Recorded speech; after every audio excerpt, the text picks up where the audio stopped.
Barbara. I'm Cheryl. And I'm Naima. We're three Black moms.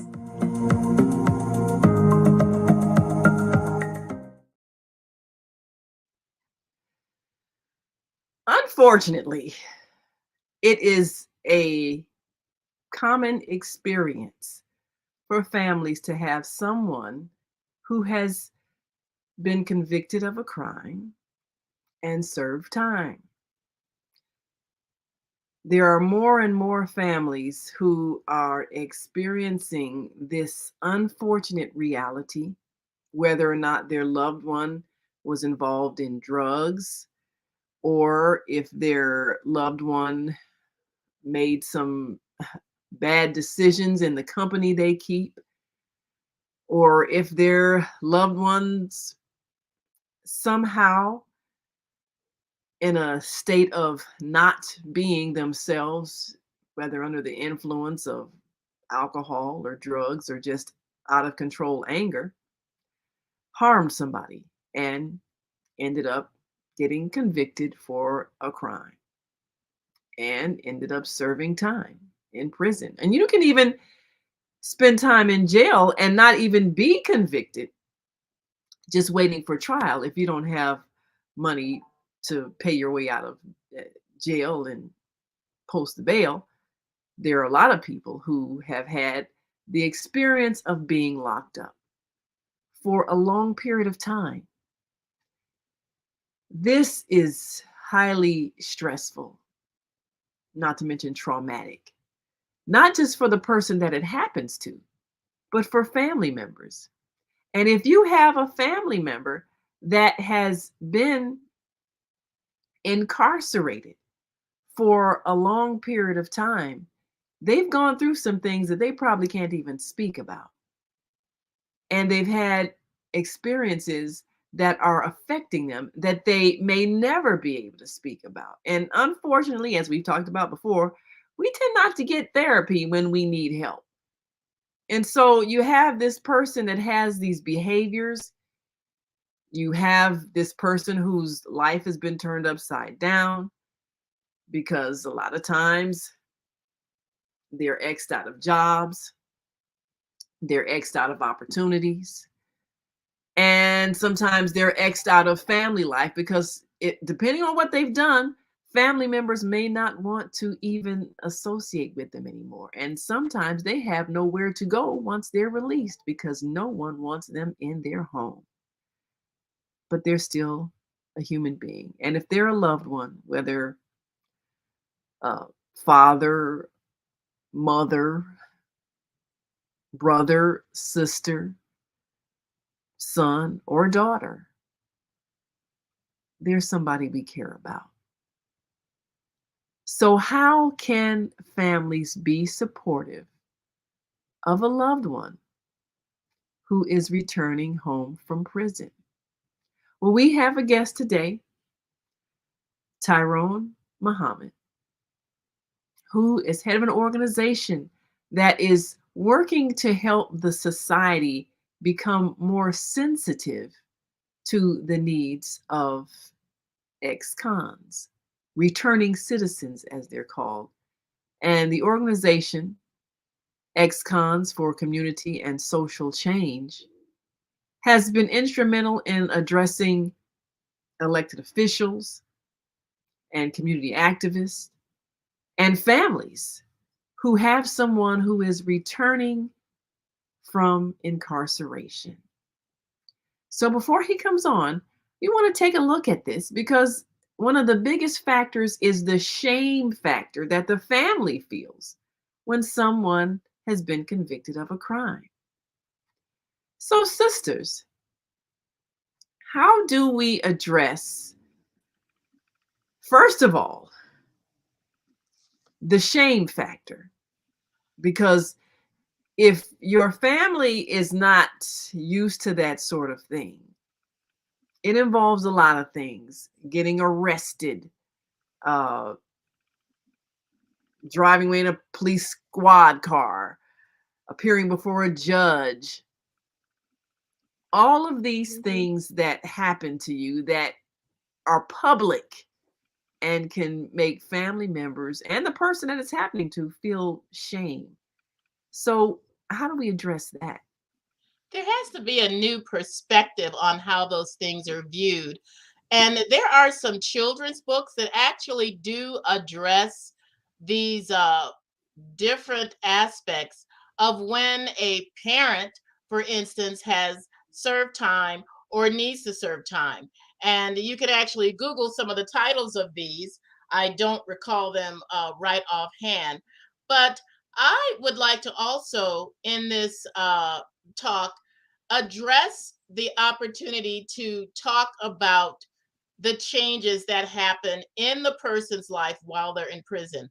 Now, years ago, I interviewed Chuck Colson. He had done time in a federal prison for his criminal acts during the Nixon administration. And he started a ministry in the prison system called the Prison Fellowship, which really dealt with people changing their lives around. There was because there's always this thought that, oh, these people, they're criminals, they'll always be criminals, they will not change. And Chuck Colson's Prison Fellowship did a lot of work to turn those things around. And another thing I think is very helpful is Michelle Alexander's book, The New Jim Crow, Mass Incarceration in an Age of Colorblindness, that talked about the prejudicial aspects of when a person of color does time in jail, may be wrongly convicted, may be serving a lot of time waiting for trial, maybe never getting that trial, being exonerated after it finds out that they have been innocent. And I think for the child, teachers and other people in that child's life need to be instrumental in being supportive of the person when they come out of jail, and also to be uplifting and supporting to that child so that there is no shame feeling about your parent that may have done time. When I was a kindergarten teacher, I had a kid come to me one day. He was so excited that his dad was going to be home. And he said to me, "My dad's coming home. He can't go out at night because he has to wear these special bracelets, but I'm glad he's home." And, and I said, "I'm glad your dad's home too." Yes. And that was a good response. Well, our guest has joined us, Tyrone Muhammad, who's Executive Director of Ex-Cons for Community and Social Change. Thank you so much for joining us and giving that perspective that we need to understand how families can be supportive of those returning home from prison. Well, thanks for having me, Sister Naim. Listen, forgive me, I'm on my way to a rally, but I know. I wanted to make sure that I had an opportunity to talk to you, and give you my that I would be a part of the show. So just beginning by fulfilling your word. With that being said, as someone who served 21 years in prison straight, and the sister just mentioned the the problem with um just how do you feel the changes and the things that personally has happened to you while spending, in my case, 2 decades in a 9 by 12 cage.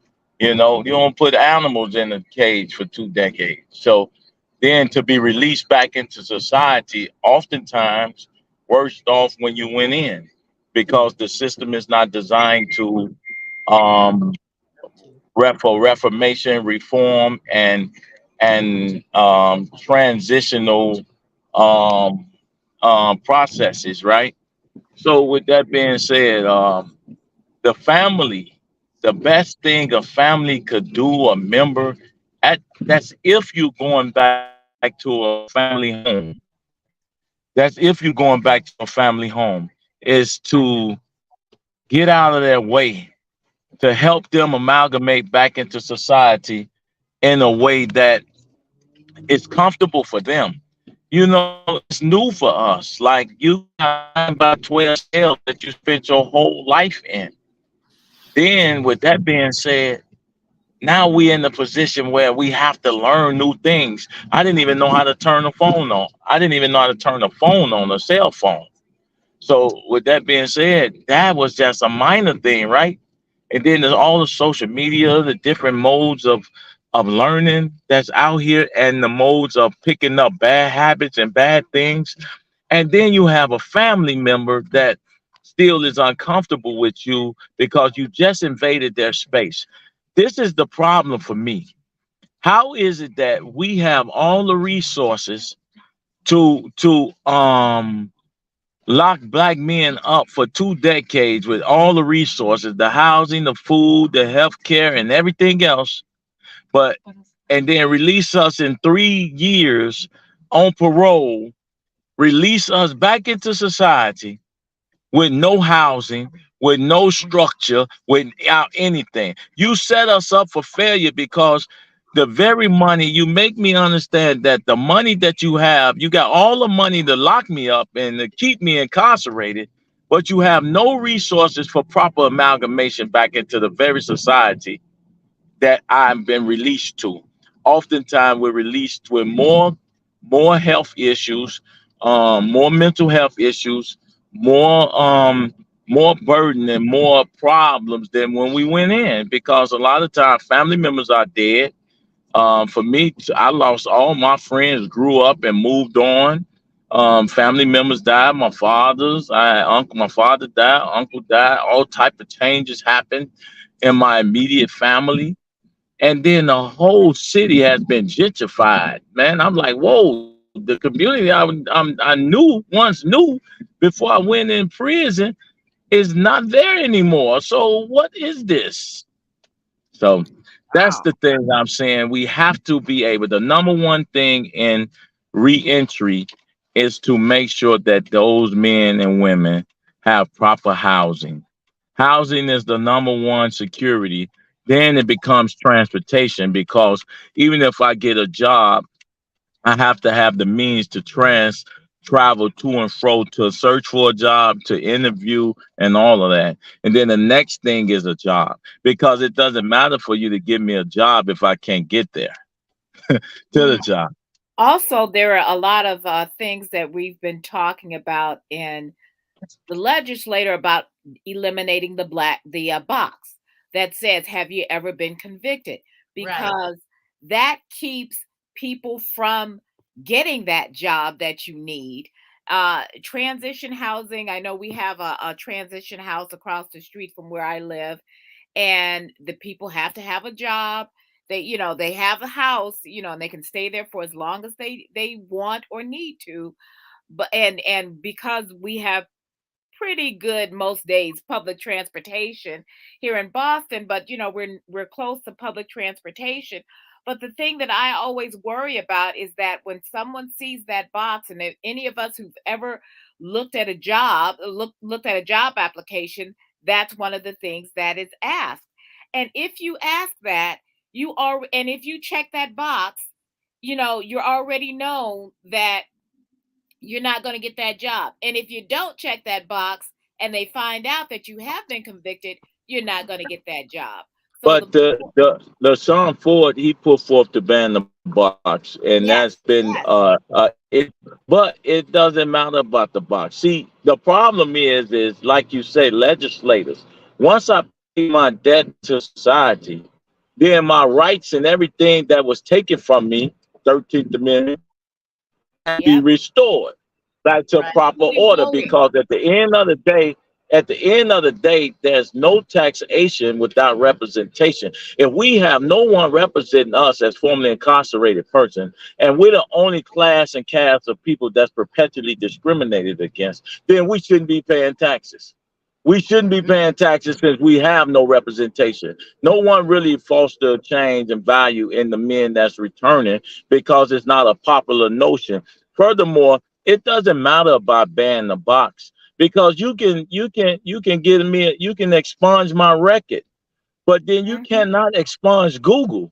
If you can show me how That's you can right. stop Google from finding out who I am, you can Google me right now and you got everything that I've ever done or known they know about will pop up on Google. So if Google don't agree with the ban the box, then you have no real recourse even in banning the box, because I'm perpetually discriminated against in housing and in the job market, in schools. Men are even violated, discriminated against from even visiting their child in school. Wow. That got to be the craziest thing in the world, where we are have allowed um these pipelines to prisons, because that's all schools are. Oh They are yes. nothing more than they haven't successfully passed and raised our children or taught our children in these schools, and the children are constantly emulating guys like us who come out of prison. Yes, we're not even allowed to go into prison to show them what manhood look like, as what behavior modification should be about, to prevent the next con from being a convict. So it's so much going on that with the returning citizens, we're the only population, we're the only country that don't utilize all of its talents. That means that every mama with a son should want them to talk to a Tyrone Muhammad, so I can tell him why he should want to go to jail. And the rappers are lying to you about being all this here tough stuff, because if they was doing all the shooting and all the stuff that they was doing, they would be doing 21 years like Tyrone Muhammad. So they'll lie. Don't get caught up in that. But we have to teach them facts from fiction. But if you constantly marginalize the very black men that the government under the COINTELPRO has said to stop the rise of the black messiah, and to the conspiratorial plots to destroy black men and boys, to take us off the streets and make us a perpetual X, a scarlet letter X that everybody views as bad, even our own family members. Then when are we gonna ever fix or the repair the damage that is caused by mass incarceration under the 1994 Clinton crime bill and Reagan's war on drugs? Talk about that while we talking about Biden.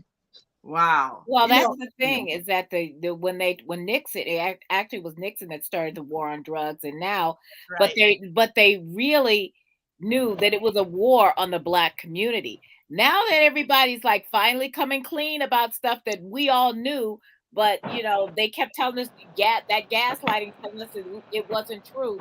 Now we see that that was it. Do you remember, Tyrone? Do you remember the Scared Straight series where they yeah, would take Yeah. those kids in? I wonder how. I mean, so much of it was for TV, and there were some kids that actually were scared straight, and some of them ended up back in there anyway. So I think it has to be more than just scaring the kids, but just saying, you know what, there is a better way. Fast and loose isn't going to get through the money that you want. And but the thing is that once you make if you make a mistake and you do your time, that mistake should be all that because you've served your time, you've been punished for it. So what are some of the things in your program do you do to help reintegrate our citizens back into the community? I know it's a little bit different for people who are sex offenders. People get really weird about that. But for someone who has, there's how many of us have been locked up for weed that's now yeah. legal most places. So what are some of the programs that you have? What are some of the issues that you're addressing? So when you're talking about, we have a program that we call for the men returning back to society, what you mentioned with these adults coming back. And we call it our Phoenix program, rising out of the ashes into greatness, right? Mhm. And what happens with our Phoenix program, you have the NA, you have AA, but you have no program like that for men returning home who feel the urge to commit crime because they're falling on their luck.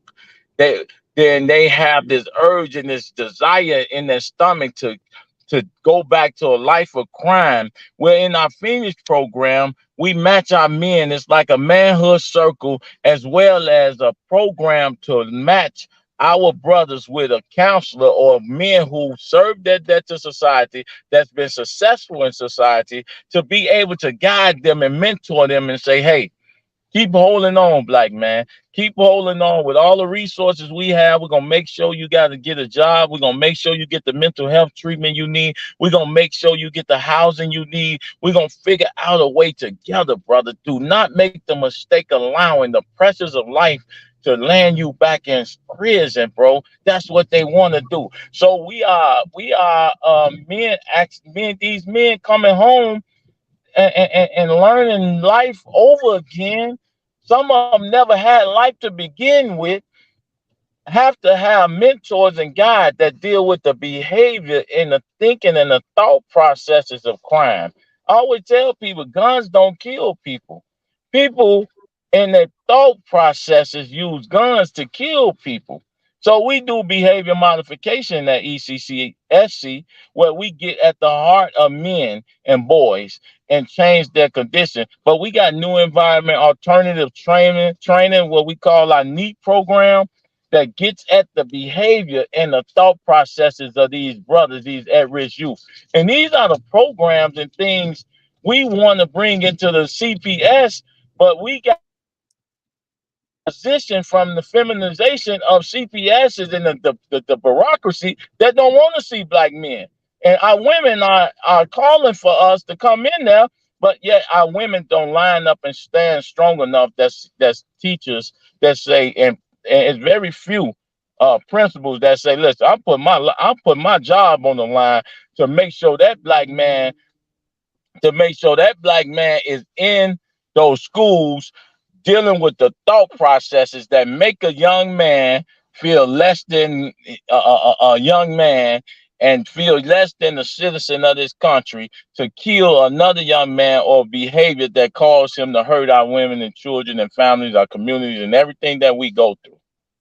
So now there was one place on Howard Avenue on the north side of Chicago where they had special training specifically for men coming out of prison or jail to help them to be able to acclimate back in society. They had job training, they had behavioral modification training, all these things to help men get out of that cycle. Do you know about any programs that do those kind of things specifically? I don't know about any program that's like ours that actually have 50 to 100 or more black men that's in a position to actually guide, train, that's led by ex-cons, not white organization, not white people using black death as a hustle, or using pimping reentry and pimping violence intervention as a way and means to enrich themselves off of our ills. I don't know many groups like that besides us, and it's just often the problem with that. That's why those groups are not successful, because they're not culturally specific and they're not radically locked in solving this issue. We being pimped on every level, from the politicians everywhere you look, returning citizens, ex-cons. But it's always somebody using us, the ex-con population, as a tool for their dirty religion.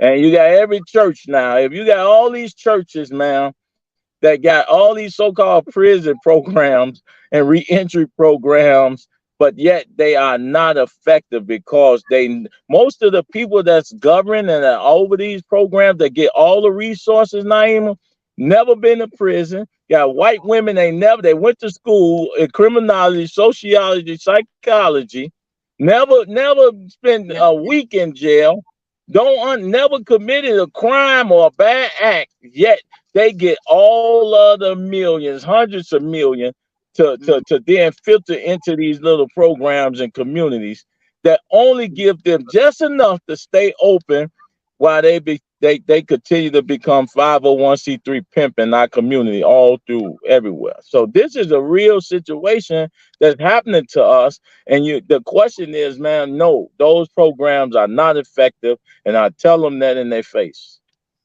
So Tyrone, what about men coming out of prison that have children that have been Oh scarred man, because their fathers have been gone, and the fathers, yeah, they're scarred because they didn't get a chance to participate in the raising that's of right. children. Are those some of the things that your organization addresses? Yeah, it is, and that's one of my. I came out and I direct the operation. Tracy Bay, she's been doing a great job and trying to organize all these programs. But I came out with the sole purpose. One of the sole purpose was to connect fathers back to the children back to their fathers and mothers that was incarcerated, where we would create a pathway with our transportation service to get them there connected, because I didn't get an opportunity to talk to my son and daughter, that the people that initially stopped bringing them. So as my son and daughter grew up, they lost connection with me, and that right there is a bad rift that it creates a never ending star in your children's hearts and mind.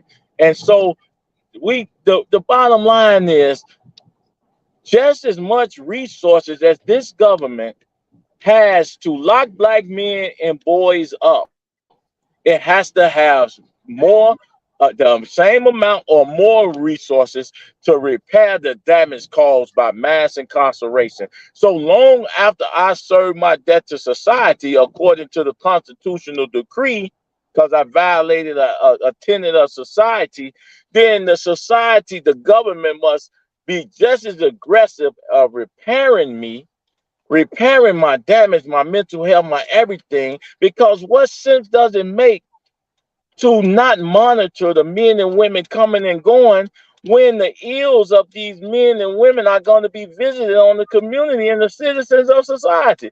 Society should be appalled that the government could release people out of prison worse off than when they went in.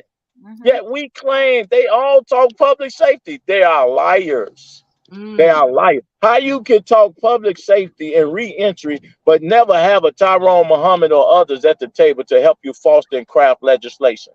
That mm. is a very true thing that you said. And I know that Leslie's house, run by Leslie Brown on the near south side of Chicago, has a program where she does work with mothers who have been incarcerated, worked out time for them to be able to see their kids. It's a back and forth uh, ministry that she started. She did time herself for having conspired to have her ex-husband taken out, and she did time for that.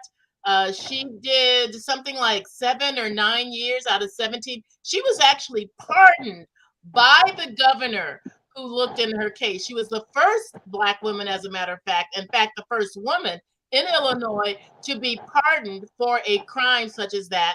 She started a ministry to help women who were incarcerated for whatever reason to be able to see their children, because the hardest thing for her was not being able to see her kids while That's she right. was in jail. And the youngest one was a newborn when So she they went didn't even to grow up jail. to And get she to didn't know see her. him until he was 7 years old. Wow. Wow. So Wow. now that does make a difference in terms of how you can bond with your children, even what they grow up hearing. Because I used to do a parenting program at Cook County Jail for mothers whose children had been taken away from DCFS. And a lot of them didn't even know where their where their children had been sent to. So you have They're real children that good are, about taking children from black families too. yeah, They they're will That's right. That's and it. not letting a and family take member be the foster. That's it. And they and will that's take our also part of the, children in a second, yeah, in a New York second. that's also part of the money hustle, because somebody's getting paid to take this foster child. And if it's not a family member, then they don't necessarily care about the child. So now, Tyrone, a lot of the things that you probably are able to help the people who get the grants because they got the degrees and they never served no time. But probably a lot of the things you can help them with is the psychological damage that happens behind bars. And I always felt like, what is the point of serving time if you're not helping a person heal from whatever the pain was that caused them to do the so-called criminal act? So Exactly. is there Rehabilitation. Is there something that you would suggest to a legislator to actually have the time served be more effective in emotional healing, psychological healing, preparation for employment, you know, and all the other things, getting clean from drug addiction? I mean, are there things that you would suggest to a legislator to actually change what happens inside the prison so it's not so traumatic? Yeah. I mean, you know what? I got Paul right here. I'm gonna make. Give me 1 second. Hold on, 1 second. Don't. Let me say something. As you know, one of the things that we've been talking Hold on about, 1 second. things we've been talking about is the fact that incarceration doesn't really help because you're just Because it's not So I'm about. rehabilitative. people away. Like you said, you got people locked in a cage and an unnatural environment, a lot of violence, assaults, all these things that people go through. How's that going to make you a better person? You come Look, out look, hard when you went in. look what I got on here. You know, Y'all see, I'm out here with the next man. yes. Look, I'm on a live call, Paul. Say hi to the people. They How talking are about you? returning citizen, mass incarceration, and all the ills that for returning. We're gonna hit that stuff head on, man. First week. You see it? Absolutely. This is live. Take it to the bank. This is live television, so Take it to the bank. A lot of work to do. Yeah, he lied. He know he lied, so he listening. He's been the man of his word to the returning citizen and in public safety space. We're gonna do that, man. All right. Have confidence. I promise. I give you my word, honest to God. And I'll give you the Greek Orthodox cross here, man. All right. It's gonna happen. All Thank you all. Thank you, Paul, for that second. No, it's not. So that was a big boost for him. there you go. I'm just saying to y'all, like we out here for real. Everything that I've asked for and tried to do with Lori, the last mayor, and the space, and they often ask why you with Paul, but then you see me, I just snatched them up and right in there. I've asked Brandon Johnson to come to my center. He won't come to ECCSC to deal with the returning citizen, but he'll show with 100, 200 men out here in the audience of returning citizen, but he'll go to 15 people in the LGBTQ community. So this is what we often say that it's clearly everybody seem to be heterophobic.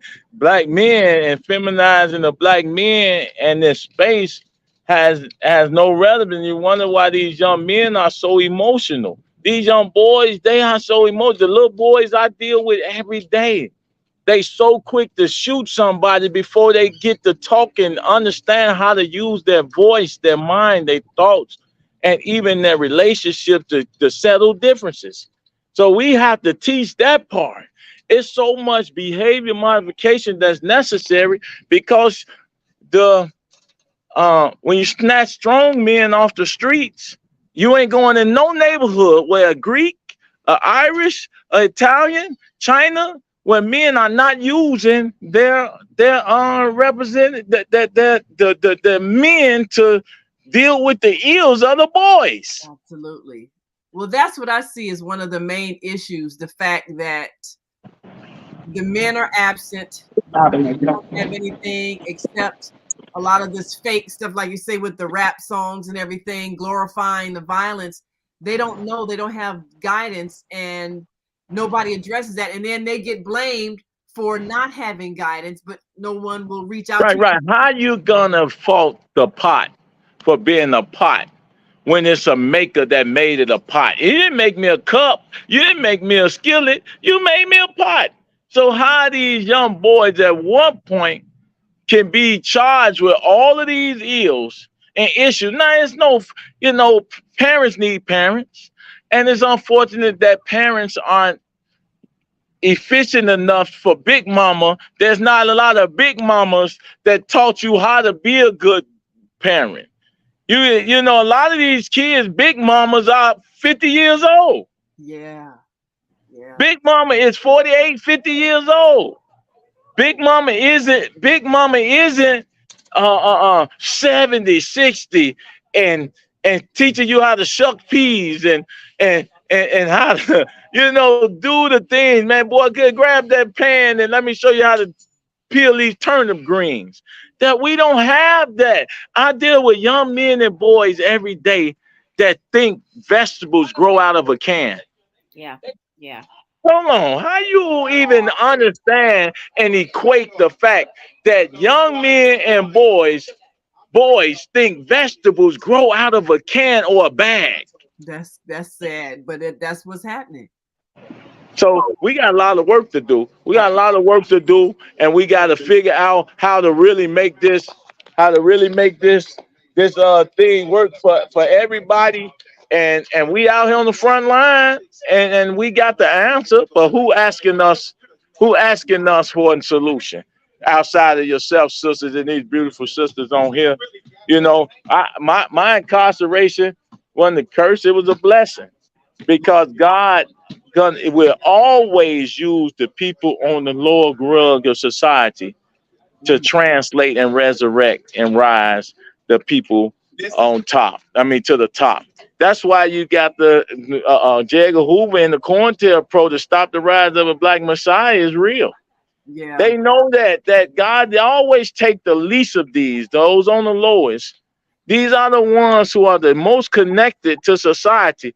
Yet in every space of our development, even coming home and returning citizen, the first people we run to with no harm and fault of our own beautiful black women is most of these services and these organizations are led by black women who themselves are affected in their own way about what manhood and masculinity is. It's unfortunate, but you can't ask men to deal. You can't ask men to deal with these nomads, these little cubs running up here tearing the communities up without having real lions presence to put these cubs in place. It's not gonna happen without lions. When I come around, little boys sit down. That's just it. I don't accept it in no other way. You're gonna sit down, you're gonna go to jail for the rest of your life, you're gonna come with me and be successful, or you're going to Lake Michigan. Now, which one you want to do? Come on with me. See, that's the conversation that them shorties understand. And we got to stop acting like these kids, these children, are innocent little kids. These little boys will kill you. They will murder you out here for nothing. So you got to have an equal or greater force pushing up against the madness that society has created by snatching black men off the street and putting them in cages so that these young men can have no real guidance. The only way we're going to fix this is if women like y'all have to be able to empower men. Men ain't nothing without the queens, man. Men, a king can't even rule without his queen. So if queens are not saying this is what we want, while teaching our children in these schools, then if you don't do it that way, if you don't do it that way, it's not gonna happen. We're not gonna save these boys. We're not gonna. You see these black men coming in now, going in there. Black men, we gotta have black men. They all coming in. And they've had all kinds of programs. I know I think it's down in New Orleans, where they had these black men that was starting to go into the schools. It was like the dads were showing up at these schools, and it changes the way the children act. And the thing is quiet as it is kept, black men are more involved in their families than any other demographic, than white men, than any other demographic. Black men are part of their families and part. How you doing? What's going on, baby doll? Good. Yeah, what you doing? We're talking to the sisters about reentry. Hey, y'all. We need to make sure that we embrace that. So look at you, Diamond. You got a whole interactive. You done got the mayor-elect. So you done got the mayor or candidate up in here, man. They ain't even, the news media ain't even got to get that close to him. There you go. Yeah, that's And what. then listen, you got a live broadcast of him saying what he was gonna do. Did y'all hear him, women? And you know we're gonna send that everywhere, right? And you about to share it everywhere. I'm gonna help you. Yeah. He can't even. He said he give his Greek. He put it on the Greek cross. Yep, he sure did. See, that right there to me is greater than a contract. There you go. So listen, I love you, sister. I gotta go. They waiting on me. Yes. And hey, let's set it up again with these queens, and let's get it. Let's start building something. It's too much resources out here for us not to be able to do this. Absolutely. Well, thank you so much. We're gonna send this for word joining everywhere. Thank you, Nefertiti's. All right. And your perspective is greatly appreciated. Thank you. People need to hear that. Absolutely. Okay. You get All ready right. to Take care. save lives. All right. See you next time. All right. Yes. Well, that was quite Interesting. interesting. Yes. Interesting. It's interesting that people, when they're running for an Public office, they will say these things, but it just is going to be a matter of, is this person going to actually say this? Because in anything, in any legislature, it's a lot more complicated than that. Yeah.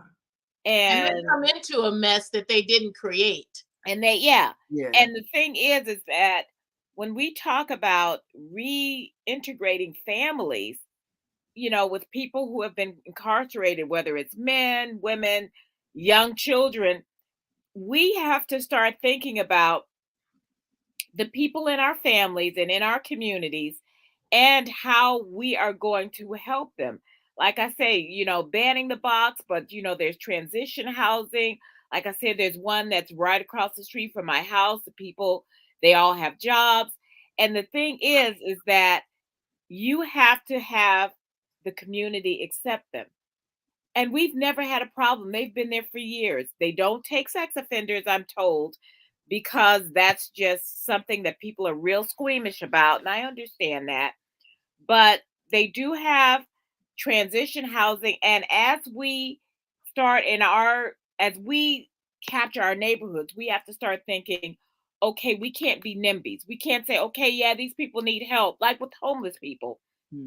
You can't say, well, these people need help, but just not in my backyard. That's what ends up happening. That's what ends up happening. Yeah. And help them somewhere else.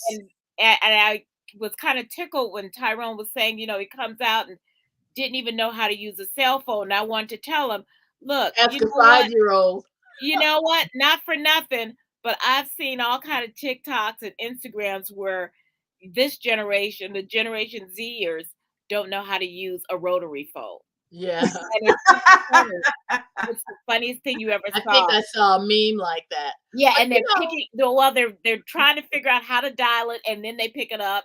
They still can't figure it out. Like, what is I keep having to tell myself, okay, I got to make sure that Sarah knows how to use a rotary phone. I know it's so. Well, this is the thing that I found kind of disturbing. The fact that he said, even if you got rid of the box, if somebody Googles you, all your business is out there. Yeah, that's true. They have all of these search organizations. It really is. And even though they can't ask you in an interview, they can find out later that you did time and then fire you. And then they might come up with or just not hire you. Because they might do their due diligence.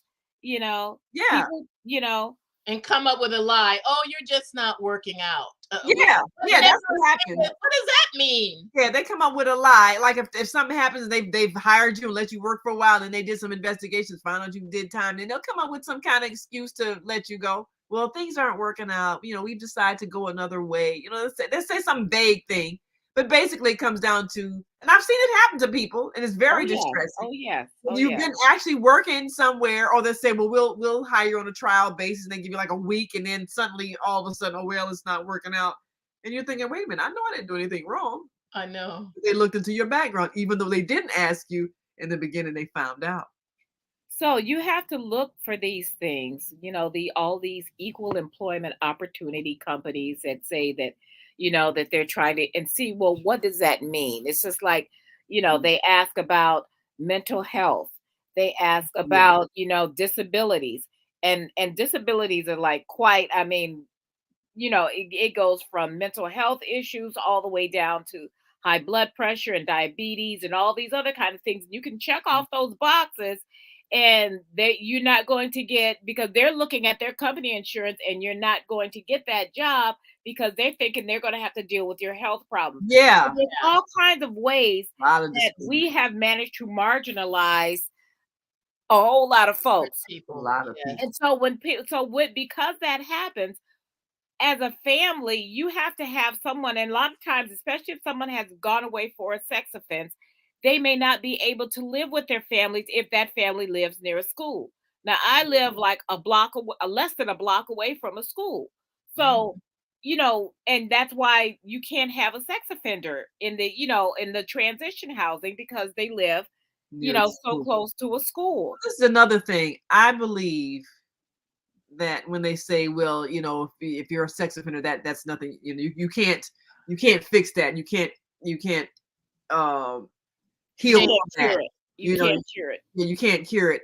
I think that's incorrect. I think people, just because you don't know how to deal with it doesn't mean it's not something that is curable, healable. I mean, every dysfunction can be reversed, but if you don't have the methods, then what you end up doing is branding someone, you punish them for the rest of their lives for something that happened in a period of their lives where they were not emotionally well. So we need to learn more about how to repair what's damaged in them that made them behave that way. And actually, if they're doing time, again, what's the point of being caged behind bars and you got a sickness, emotional or whatever, and nothing is not being treated, and you're not being treated. You're not being treated, and more likely you even being further damaged, because how much sexual assault happens in prison. So whatever triggered your dysfunction, your illness, it's just compounded and it's made worse instead of it becoming better. And so then you come out and you're punished for the rest of your life. So it's like being in prison anyway, because you can't live, you can't work, nobody wants to hire you. You're a sex offender, you can't get housing, can't see your family, can't work. So you're in prison for the rest of your life for something that, if people gain more knowledge on how to treat it and actually helped you and treated it, then you could actually go back to a normal life or start a normal life. Well, the truth is the prison system is not set up for rehabilitation. No, it is not. You have a lot of different groups that's what has to come in and try to do rehabilitative type of training, works, anything, but the very setup is already doomed to failure, because you are treating people, like Tyrone said, we don't even lock up animals in these tiny cages for decades at a treat animals better than this. Even animals that we have taken out of their natural environment and put them in a zoo, we try to recreate the environment that is helpful for them to thrive and to live in a situation that is going to be beneficial to that animal. And we will not even do that with our human society. So what does that mean that we need to do? These are the kind of things that come under the jurisdiction of how you're going to vote for people for certain aspects in society. I know that people say my vote doesn't do anything, it doesn't mean anything, but if it didn't, there wouldn't have been so much fighting against people. If it didn't matter, they wouldn't keep trying to take it from you. Exactly. Nobody's coming and taking your garbage, unless they find something in there that, and even if they're valuable, they're looking for something valuable. So if people think, oh, but nobody's like taking your banana peels home, so of course they should, because those could be composted. Right. Yeah. I was gonna say, people who use compost, they might. But this is the thing, and what I want to get back to, the question of our subject is, how can we be supportive? For one thing, what happens a lot of times is that people get out of touch with people who are incarcerated. Like he was saying. Nobody writes. Yeah. If they're I almost said stationed. If they are incarcerated someplace far, it's not easy to get to. They make it onerous to get there, to have to wait in line, to have to do this. And so people lose touch, and it makes it so hard because a lot of times these families, because families with money find a way. But if you don't have money and you have to get on a bus and go several states away or many miles, that's a whole day right there. Well, and then maybe money, you won't get in. Yeah, and maybe you don't have the money to put in their commissary so that or money so that they can call you or things like that. But we need to start, even if it's just writing a letter, we need to make sure that we stay in touch with those people to let them know, they have cell phones now. This is how you use them. We have computers. Is there computer class that you can get into so that you can do this kind of stuff, remote work? We need to make how families can be supportive. It's not forgetting them. That's not forgetting. Writing letters is the most important thing that you can do for a loved one that is incarcerated. But send pictures, send have letters, kids send pictures to their fathers and mothers so that people see that because when you haven't seen someone for years, they're stuck in that.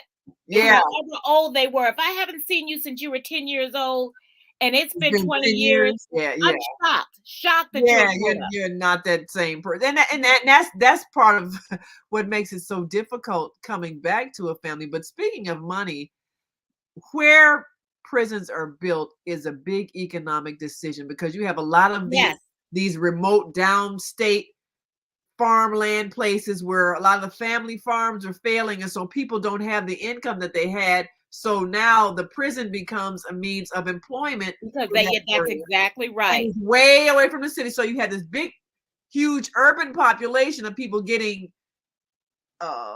convicted of crimes, and then they're sent way away downstate where the prison is, where people are making the money. And like you just said, it's difficult to get there. They don't have transportation, there. And so, like Tyrone was saying, he had somebody that was that for a while was taking his children to see him, and then they stopped. So then you just don't see children for decades. So this whole thing, it's so destructive. But the idea that people have of, things don't need to be easy for them, they need to be punished, that's not helpful. That mentality, that's vengeance. That's not even punishment. That's just vengeance. And it's not helpful. It doesn't restore. Humanizing. If you dehumanize someone, why are you shocked when you come back and they don't have those human emotions? Right. They don't know how to deal with their anger, with their pain, with their trauma, and then they will re-offend.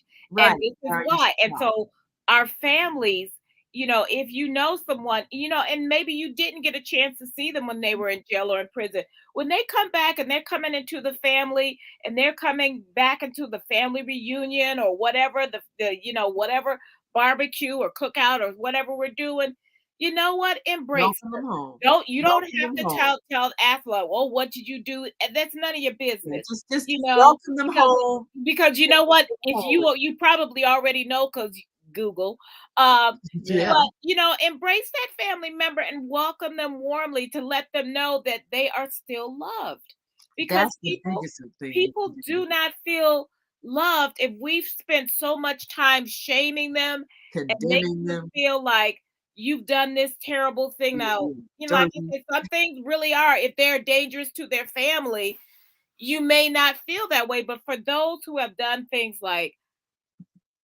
drug dealing or robbery or some of those kind of things, that we won't say they're victimless crimes, because even if everyone's a victim, because everybody's a victim, even if it is the perpetrator. But you need to, we need to do the work ourselves in some sense, instead of waiting for other people to do the rehab. Right. Absolutely. And we need to encourage them to do some rehab. You know what? can you go see a counselor? Is there something? Yeah. The money is there. The resources are there.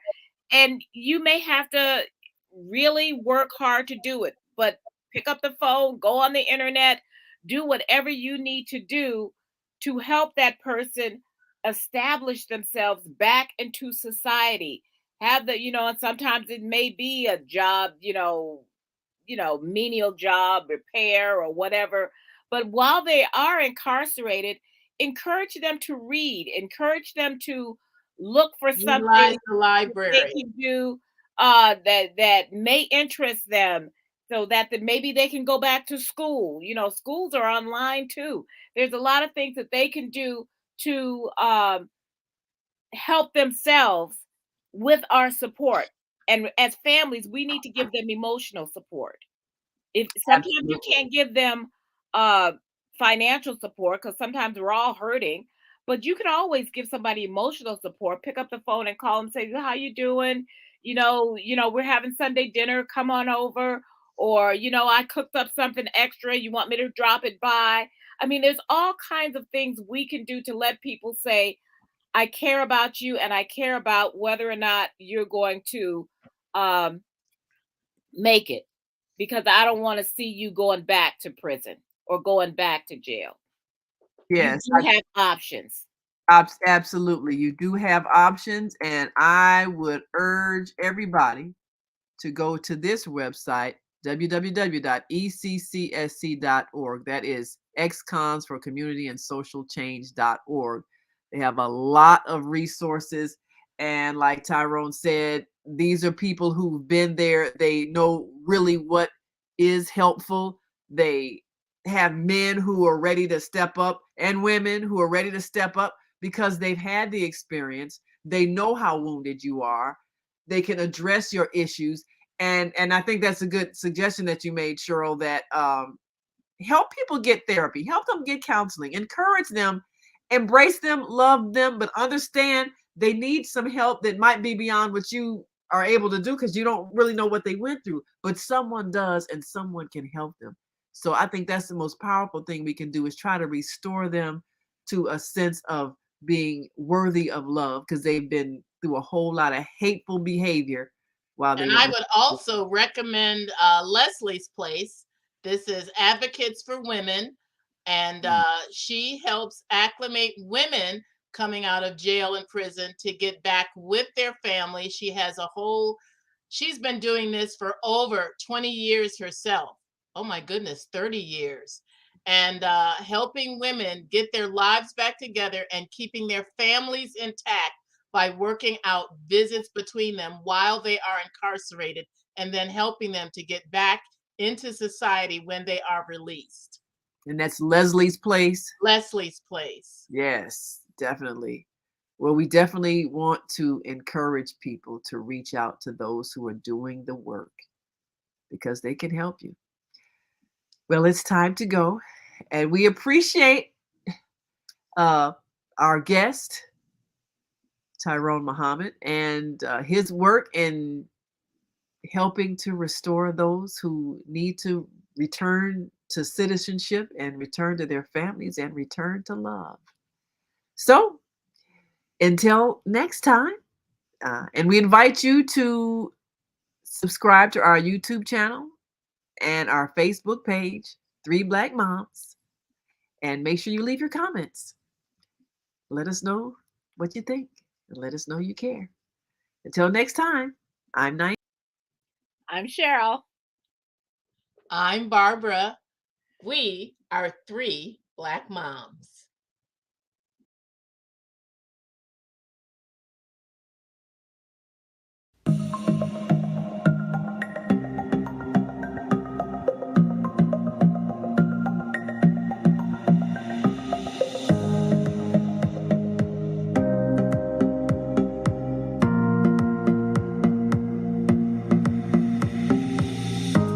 Hi, I'm Barbara.